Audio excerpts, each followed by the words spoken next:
Welcome to this episode of our program Daily Debate.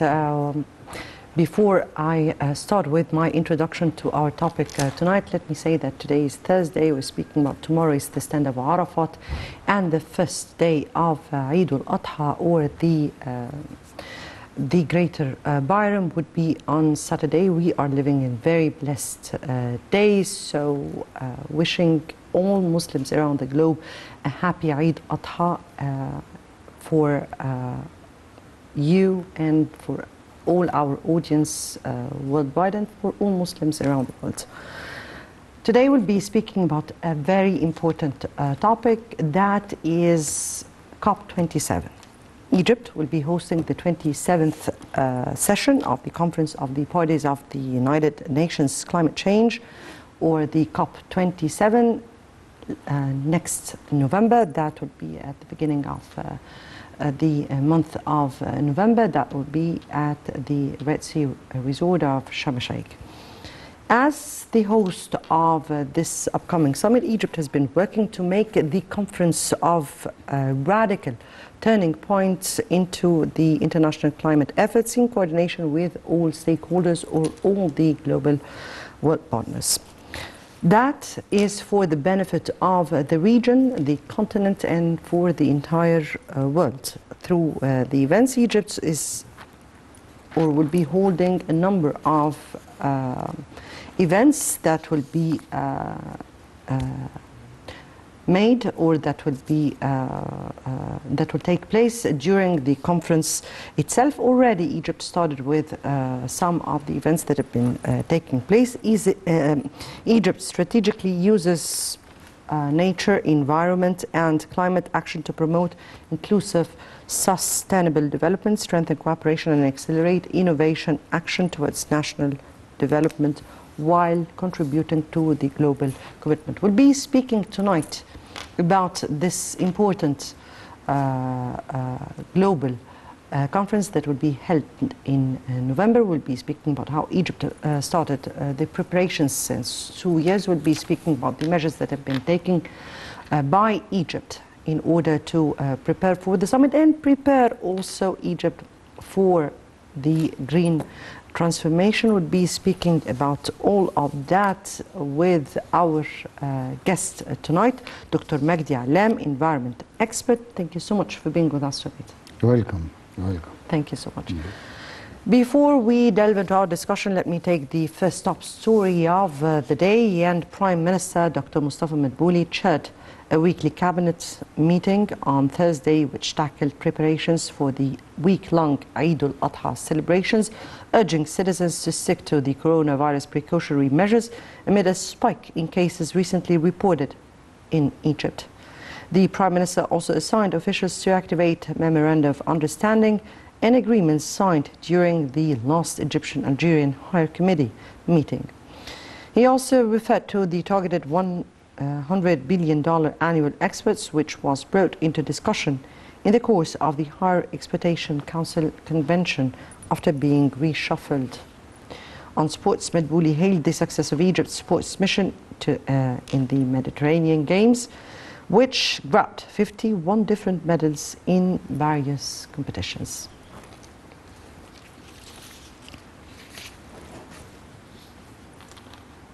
Right, and before we start our discussion, let me first take the first report. And President Sisi discusses preparations for the COP27 with the EU President in Cairo. Let's watch. President Abdel Fattah el-Sisi welcomed the visit of European Commission President Ursula von der Leyen in Cairo on Wednesday.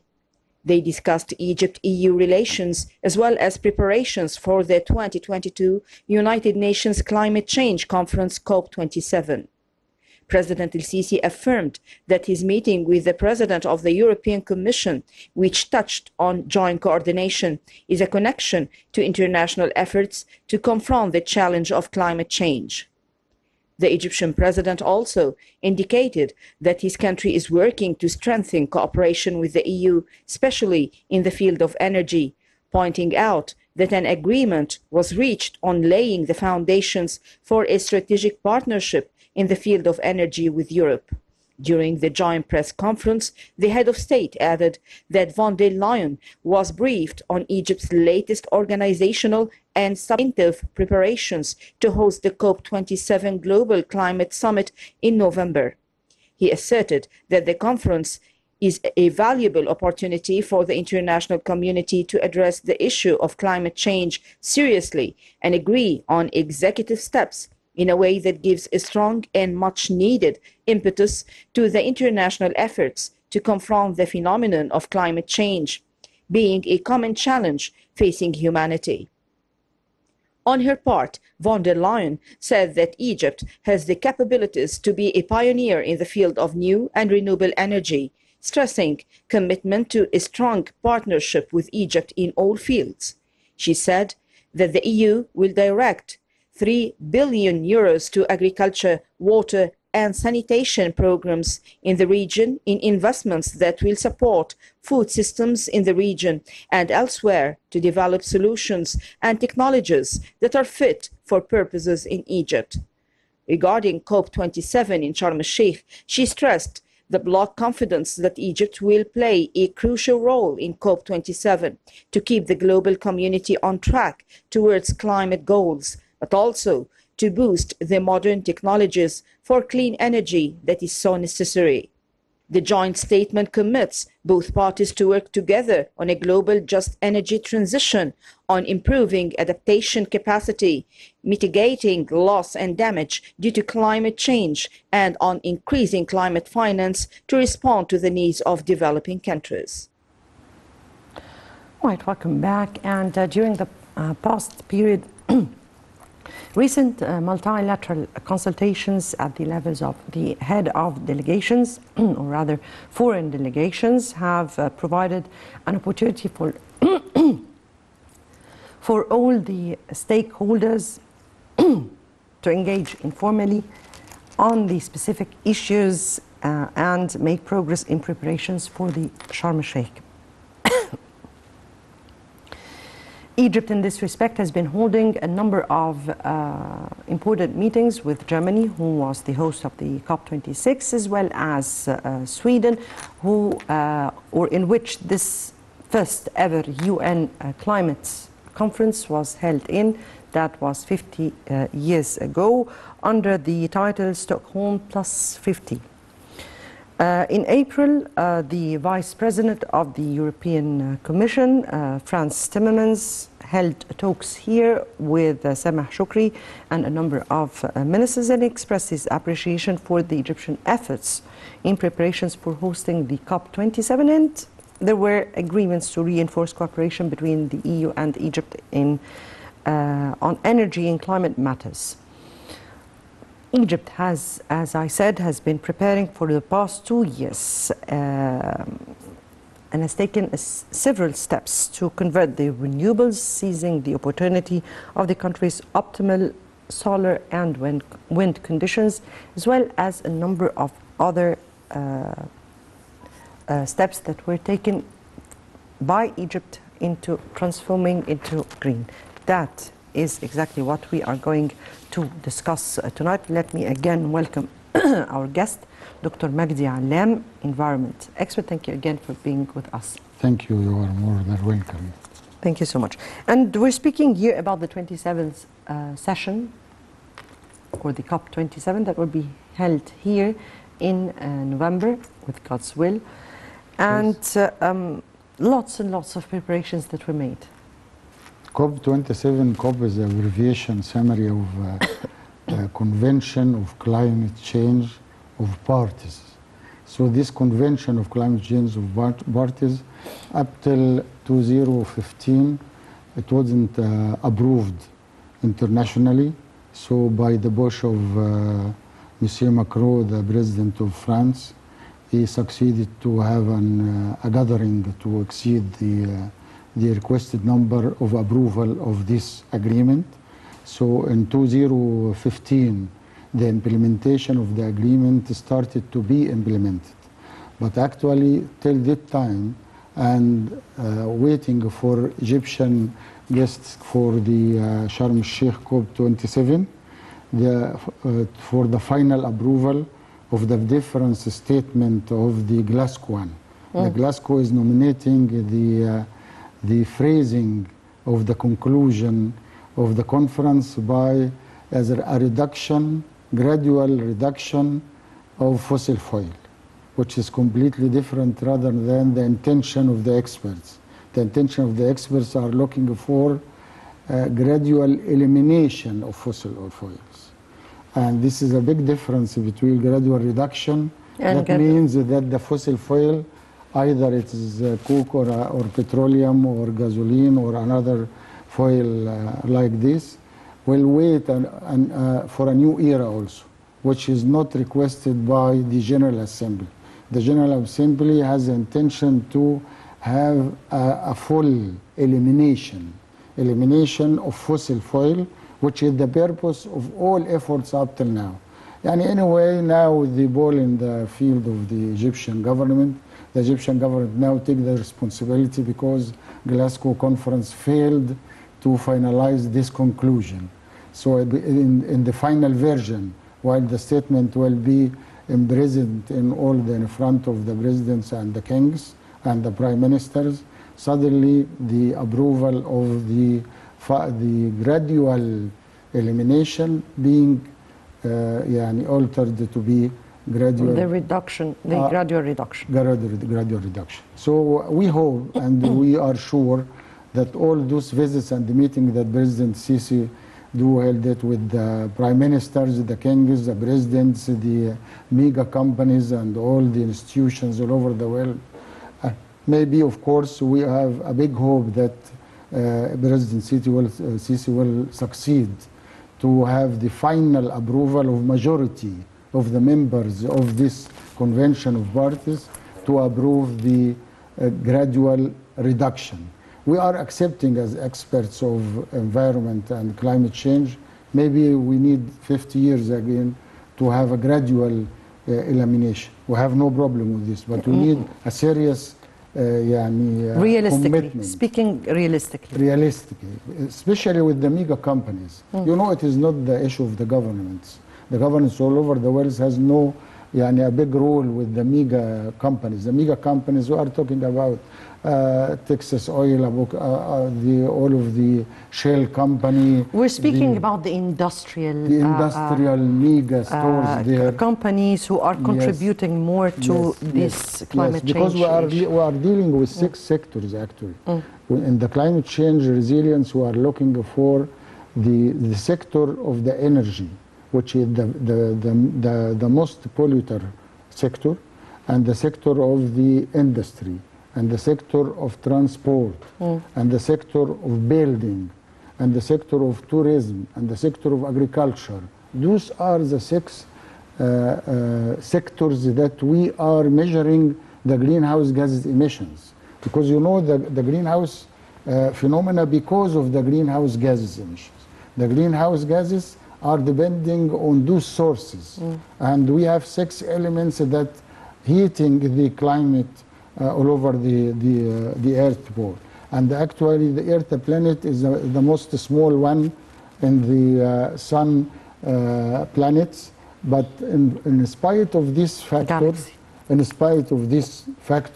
the problem that nowadays all the scientists are talking about, that there is a serious changes in the atmosphere. Ozone layers? In the atmosphere. We have 7 layers of, that 7 is layers something of the atmosphere. Yes. 7 layers. So the 7 layers are nowadays affected. So we are measuring the 10,000 kilometers all over the Earth crust, because we are, as living creatures, human beings or animals or birds, we are only in 80 kilometers space. This is the 80 kilometers is for the breathing of all the creatures.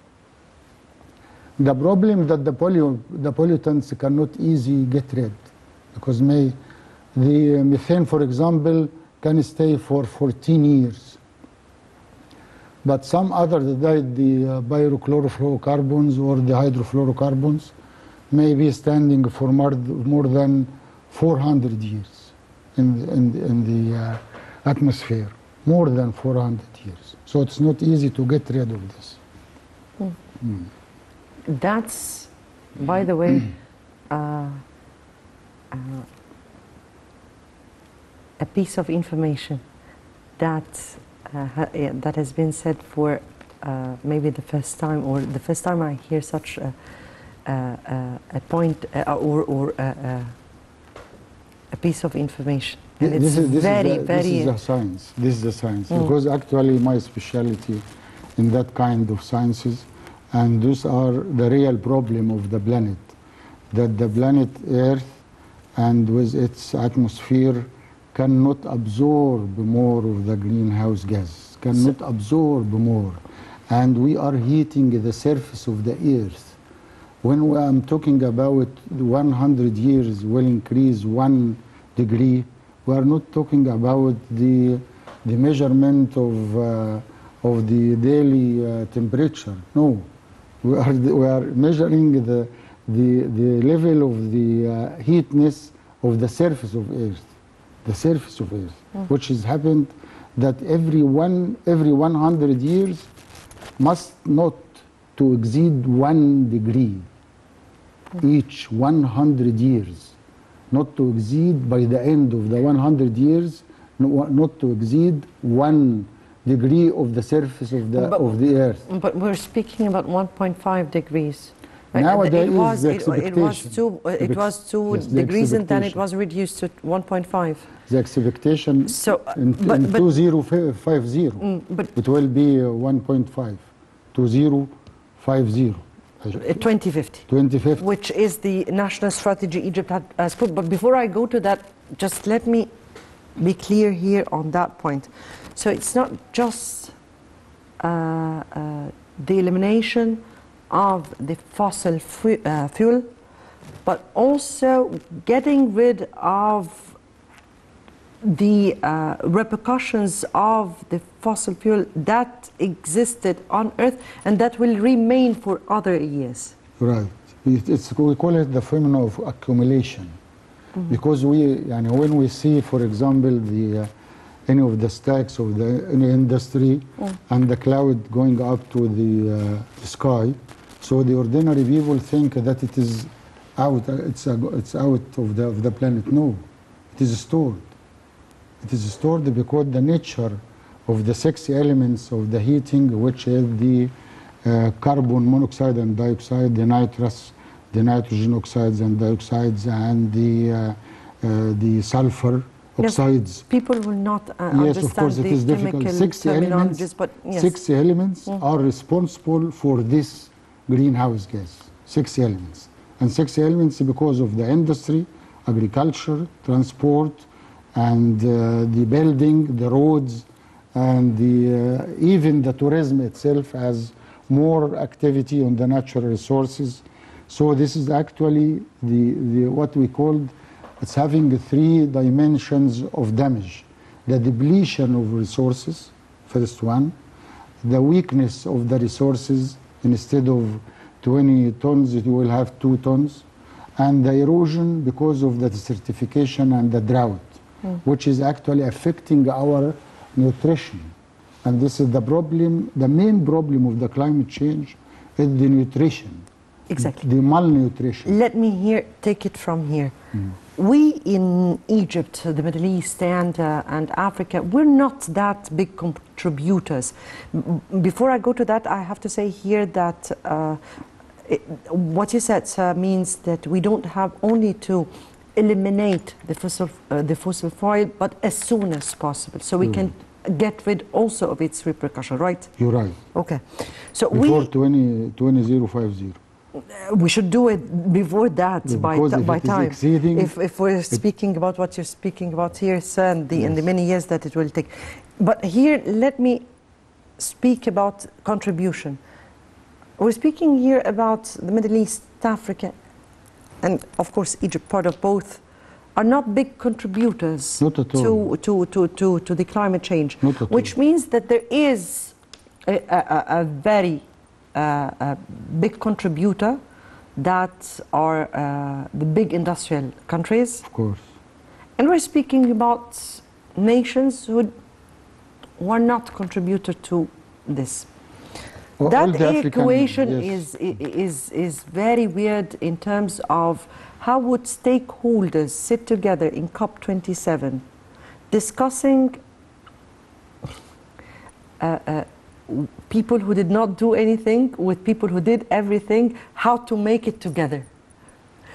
Just for people to understand what we are speaking about, let me take from you here the dangers, the very dangerous situation we're speaking about for Africa, the Middle East, and definitely Egypt. Africa continent, the total Africa continent is only responsible for 4% of the total GHG inventory all over the world. Only 4%.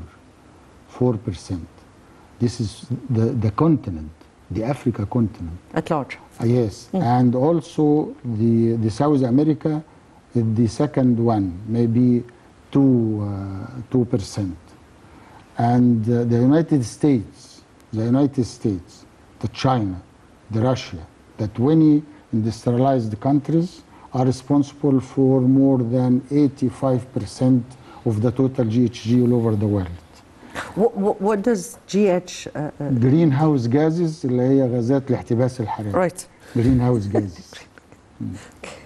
Greenhouse gases, which is the problem. The greenhouse gases that making the phenomena of the we are suffering now from the heating phenomena. The gas emission. The heating for the surface of the earth. Again, I'm repeating, we're talking about the temperature of the surface of the earth crust. We are not talking about the climate change. The climate itself, the atmosphere itself, with the 7 layers, are accumulating the emissions. They cannot now, they cannot get rid of it because, for example, the infrared rays, which is responsible for the heating phenomena, coming from outside till the earth, and when it is be reflected to be go outside the earth, it cannot be outside. So it's keeping over the surface of the earth. We call it that it is an from oven. going out, so it's absorbed. We call it by this is the oven. This is the oven. This is the oven that heating the surface of the earth every 100 years, 1 degree. Nowadays, we are alarming that if we are exceeding 2050, it will be a real acute disaster. We call it real acute disaster. Right. Can we translate this into what does this mean for people? I mean, what kind of crisis are we speaking about? So people would really understand how dangerous the situation is and what we are speaking about, just simply. There are 3 ecosystems responsible for the life. The first one is the atmosphere. What I mean here, the repercussions of what you said. Yes. On Earth. What will this cause? Yes. So people would understand how climate change would reflect on their lives. Yes, I'm starting to do this. Yes, please. So the first layer is the atmosphere, which is the air. We are depending completely about the H2O as water, and we are depending on oxygen as air, and we are depending on the earth as for food. Those the 3 systems. We are the 2 lungs. The photosynthesis. Yes, 2 lungs depending completely on that kind of air. Yes. Any change of this kind of air will attacking our lungs. This is the first, very simple. So health. Yes. Health. The lungs. The ability to breathe air. The ability to live. To live. To live. This is the for the air. For the water, you cannot drink the most expensive bottle all over the world from Paris, like the parfum or no. You cannot drink this. You must drink the H2O. This is what we can drink, water. If there is no water, fresh water, we cannot, our kidneys and our circular system of blood cannot resist for more than 5 days. Right. And then the third one is the food. So we're speaking here about limiting the water from Earth. Yes. Desertification. Of course. Okay. And this is affecting both systems.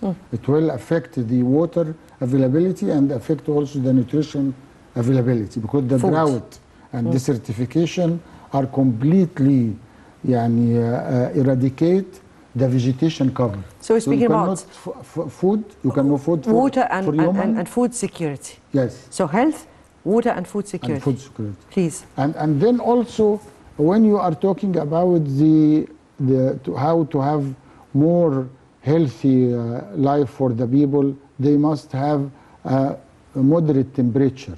You cannot live in more than 50. In Kuwait, for example, the 50 degrees, and you cannot go to the street. And they have some streets with air conditions, and you cannot have air conditions for the planet Earth.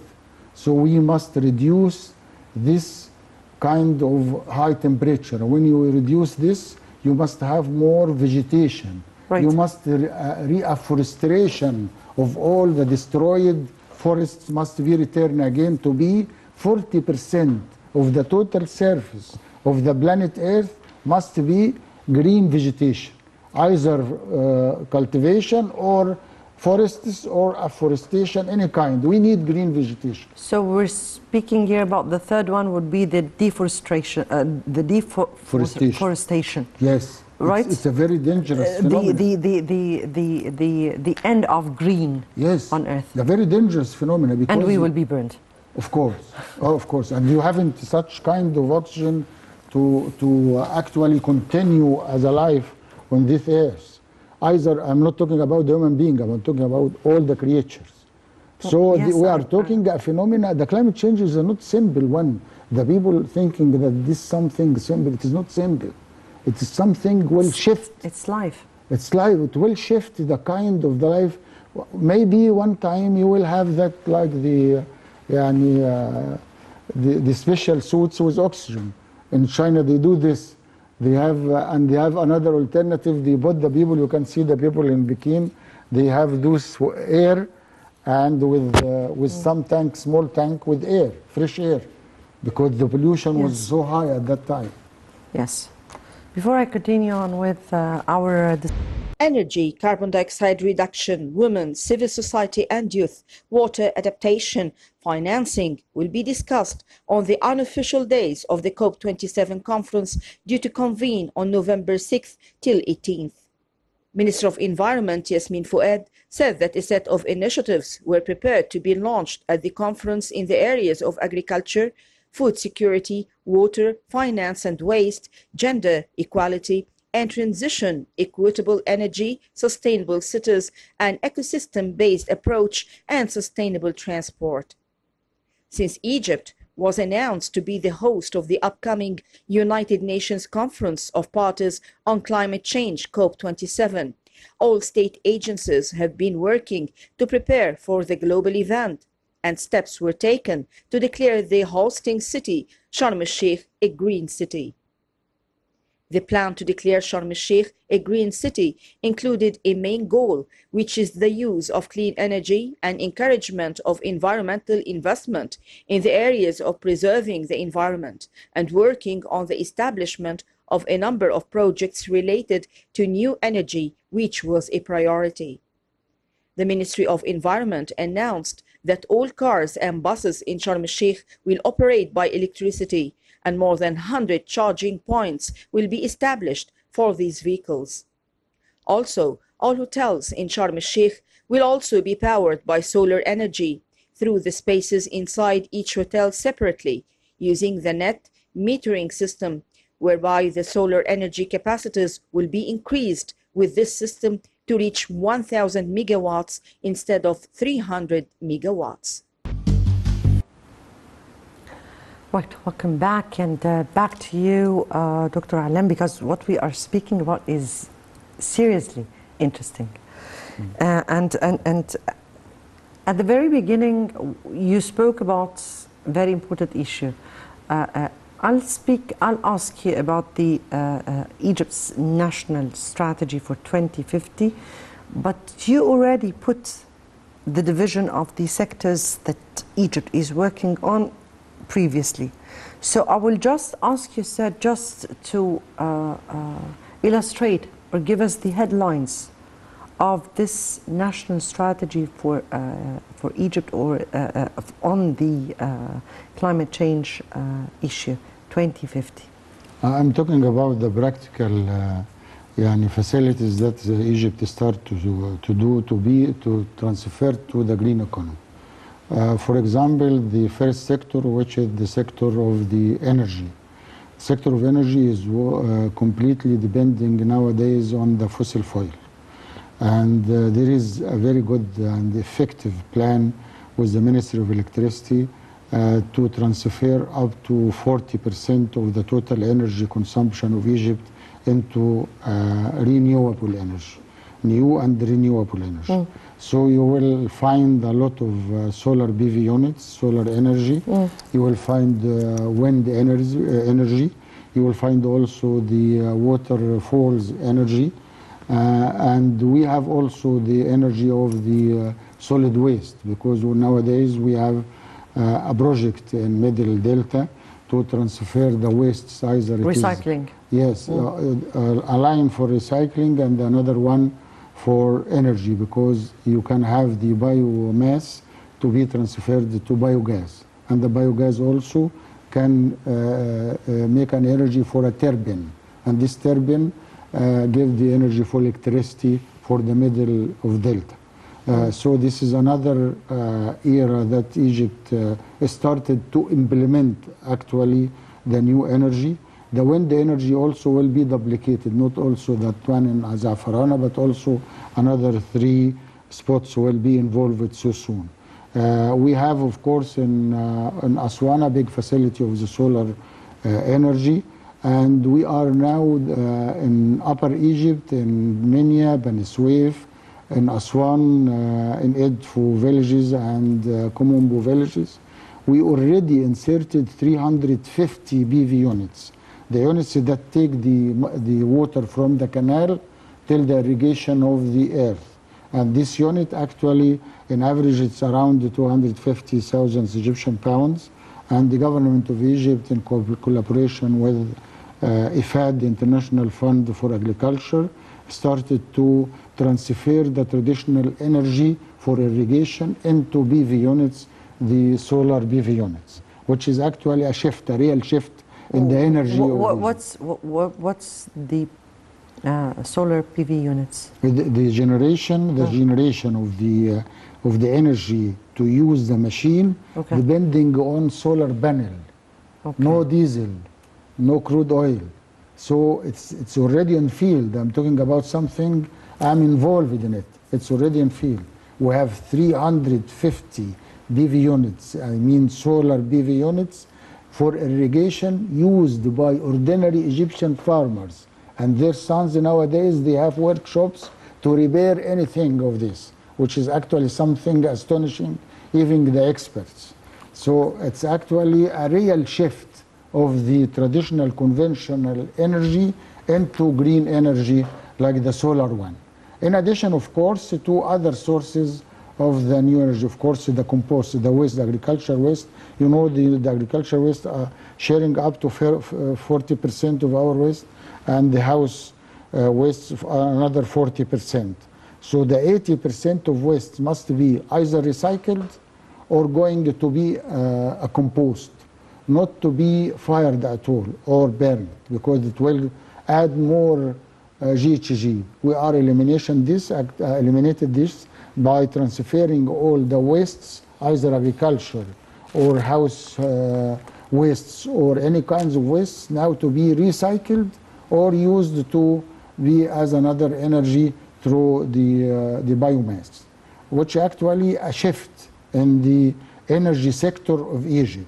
Nowadays also we have for the transport the same thing. You know that we have the cars using the methane nowadays, and also we have also the new electric cars will be done with the new factory in Hilwan, and this actually replacing the ordinary cars of the diesel fuel.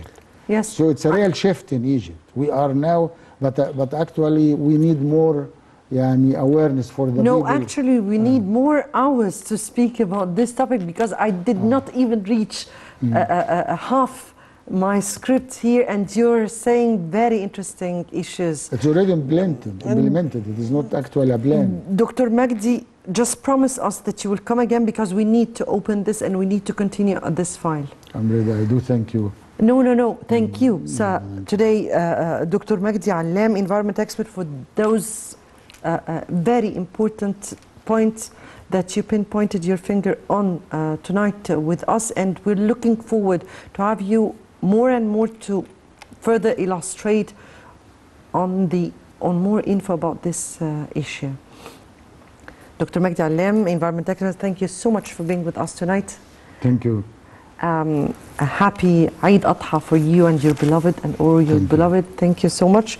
And I guess that takes us to the end of this episode.